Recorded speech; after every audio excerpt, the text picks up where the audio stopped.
Merhaba anne baba, sana bir soru soracağım. Çocuğun için ölmeye hazırsın, öyle değil mi? Peki ya onlar için yaşamaya? İşte büyük problem burada başlıyor. Hepimiz çocuğumuz için her istediğini yapıp onlar için hayatımızı kolaylıkla feda edebileceğimizi söylüyoruz. Peki ya onlar için yaşamak, sağlıklı olmak, mutlu olmak? Bunların hiçbirimiz düşünmüyoruz. Başlık dikkatini çektiyse videomu izlemeye devam et. Ben Irmak Zentürk. Sana her hafta bu işin kolayı var diyorum. İşin kolayı derken mesleğimiz anne babalık ve anne babalığı rahat, huzurlu, keyifli bir şekilde sürdürebilmek için bazı tiyolar veriyorum. Çocuğun için ölmek normal. Peki ya çocuğun için yaşamak? Yaşamak derken ne kadar iyi anne baba olduğumuzun oranı sinir sistemimizin güçlüğüyle alakalıdır desem ne cevap verirdiniz? Evet, bu konu böyle, bu bir gerçek. Çünkü hepimiz çocuğumuzu bir şekilde seviyoruz. Onları o kadar çok seviyoruz ki kendimizi sevmeyi unutuyoruz. Çoğu anne danışanım var ki bana anne olmadan önce kim olduğumu hatırlamıyorum diye geliyorlar. İlişkileri bozuluyor, kendilerini büyük bir çıkmazda hissediyorlar ama bunu konuşmak büyük bir tabu olduğu için elbette çocuğum her şeyden önemli, elbette onun için her şeyi yaparım, ben onun için yaşıyorum diyorlar ama kendileri gerçekten yaşıyorlar mı? İşte büyük karamsarlık, büyük soru ve cevaplanamayan tek gerçek burada başlıyor. Hayatımız çocuklu hayat, iş hayatı, ailemize olan sorumluluklarımız, eşimizle ilişkimiz olarak savrulup gidiyor. Yaşlarımız da geçiyor. Bakın 2025'e giriyoruz ki bu sene ne kadar çabuk geçti ben bile işin ucunu tutamadım. Ama kendimiz kimdik? Gerçekten nelerden hoşlanırdık? Ne yapmayı istiyoruz? Arzularımız, hayallerimiz neler? Bunlar maalesef gerek maddi sıkıntılarla, gerek hayatın hızıyla geri planda kalıyor. Elbette demiyorum ki çocuğunu, karını, kocanı bırakıp da bir yere gitmen gerekiyor. Özgürleş, bu bir seçim. Herkes yapabilir. Ama çocuklu hayata adapte olurken anne babalığımızla beraber kendimize küçük molalar versek, vücudumuza iyi davransak, sinirlendiğimiz zaman olay mahallini 1-2 metrede olsa terk edebilsek. Mesela eğer çocukla bir tartışmaya giriyorsak şu anda sinir sistemim bunu kaldırmıyor deyip mutfağa geçip kendi kendimize bir kahve hazırlayabilsek, o kahveyi sıcak içebilsek, dahası dışarıya çıktığımız zaman her dışarıya çıkış ve eve giriş bir problem haline dönmesi. İşte o zaman bankta oturup kendi kendimize kaldığımız zaman gerçek benliğimizi de hatırlarız, öyle değil mi? Bunu yapmak sanıldığından daha kolay ve bunu yapmanın çocukla, eşimizle ya da hayatımızla hiçbir ilgisi yok. Bunu yapmak için sana birkaç tane bilgi vereceğim. Ama bunları dinlemeden önce ilgili videolarıma zihinsel yük nedir? Bakarsan gerçekten ne demek istediğimi daha iyi anlayacaksın anne baba. Her gün çocuklarımızla ilgili belli rutinlerimiz var. Ve bu rutinler bize dışarıdan, annelerimizden, kayınvalidelerimizden, öğretmenlerden, sosyal medya hesaplarından, okuduğumuz çocuk gelişim kitaplarından kafamıza sokuluyor. Bunlar ne diyor? Şu yaş aralığında çocuklar için bu oyunlar oynanmalıdır.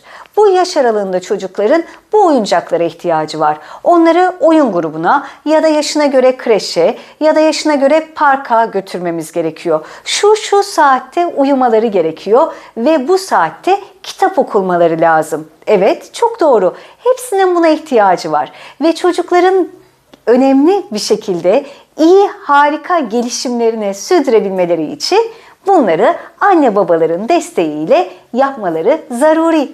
Peki ya anne babalar için? Yaş aralığınızı bilmiyorum ama 20-25 yaşında genç bir çiftin dışarıya çıkma ihtiyacı var. Dışarıda çocuksuz, tekrar sevgili olarak kahve içmeye ihtiyaçları var. Ben de bu zaruridir diyorum.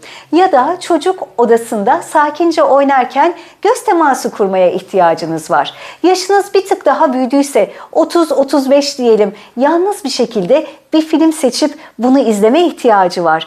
Bir restorana gidip kaliteli zaman geçirme ihtiyacı var. Maddi sıkıntılarımız varsa eğer akşam çocuğun erken uyutulmasına ve masada karı kocanın yalnız bir şekilde çocuğun hadi anne yanıma gel çığlıklarına duymadan huzurlu bir akşam yemeği yemeye ihtiyacı var. Yaşınız 40'ın üzerindeyse Belki de spor yapmaya ihtiyacınız var. Spor salonuna gidin. Size büyük hayaller satmıyorum, yanlış anlamayın. Ama evde birkaç mekik çekebilmeye ihtiyacınız var. Ya da ben biraz yoruldum, vücudumda çok ağır iş yaptım bu hafta.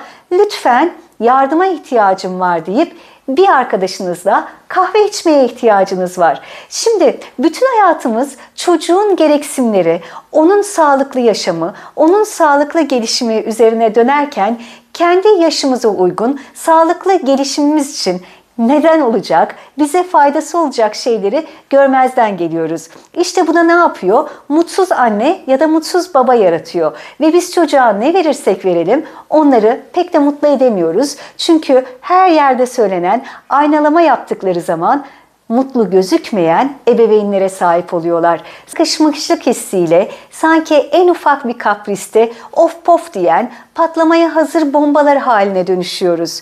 Bu da inanın hiç kimsenin işine yaramasa da en çok çocuğumuzu etkiliyor. O yüzden bir kere daha söylüyorum. Çocuğun için ölmeye razısın anne baba. Peki bugün şimdi 2025 yılına girmeden hemen önce onlar için ya da o tek çocuğun için yaşamaya ne dersin? Hemen düşün, yaş aralığına göre aynı çocuklar için yaptığımız gibi günde kaç saat uykuya ihtiyacın var? Günün hangi aralıklarında dışarıya çıkıp nefes alma gereksinimi duyuyorsun? Aynı çizelgeyi kendine yap diyorum anne baba. Tam olarak hayattan beklentin ne? O gün kaç kere sıcak çaya ya da kahveye ulaşman gerekiyor? O gün tuvalete yalnız girebiliyor musun? Ve bunları listele. Aynı çocuk gelişiminde anne baba rolünde yaptığımız gibi kendi ihtiyaçlarını tabii ki de makul olmak zorundayız. Çünkü artık bekar değiliz. Hepimiz bunu yaşıyoruz. Çocuklu hayatta tam olarak bizim ihtiyacımız olan bize ilaç, vitamin sağlayacak şeyler nedir? Ve kendin için en azından bir 10 dakika kendine vakit ayır diyorum. Çünkü bunun farkını hem çocukların yaşayacak hem de sen göreceksin. İlişkin düzelecek. Ailenden yardım istemeye çekinme. Çünkü bazen dayanamayacak ve yıpranmış bir halde oluyoruz. Ben de hiç kimseden yardım isteyemiyorum. Bunu büyük bir alışkanlık haline getirmiş bir insanım. Ama inan bana hayatım daha kolay olabilir. Ve belki de bunu ben sana anlatırken kendim de uygulamaya başlayacağım. Ve sen beni dinlerken belki bir şeyin farkına varacaksın. Bu da hayatımızı üzerine kurduğumuz, her şeyimizi onlar adına düşündüğümüz çocuklarımız kadar bizim de değerimiz olduğudur. O yüzden hemen şimdi başla. Eğer o çayı sıcak içmek istiyorsan, hayır dur 5 dakikaya ihtiyacım var demeyi şimdi öğren. 2025 Ocak 1'de değil. Bugün bunu yapmaya başla ve yeni yılın, yeni hayatın çok daha farklı bir serüvene dönüşsün anne baba. Eğer sana anlattıklarımdan memnunsan, daha fazla videoyla karşına çıkmamı istiyorsan, anne baba olmanın ne kadar zor olduğunu, başkalarının da yaşadığını duymaktan keyif alıyorsan, evet hepimiz aynı gemideyiz. Ve beni takip etmeyi, kanalıma lütfen abone olmayı, işlememi istediğin konularda yorum yazmayı unutma. Hepinize iyi seneler.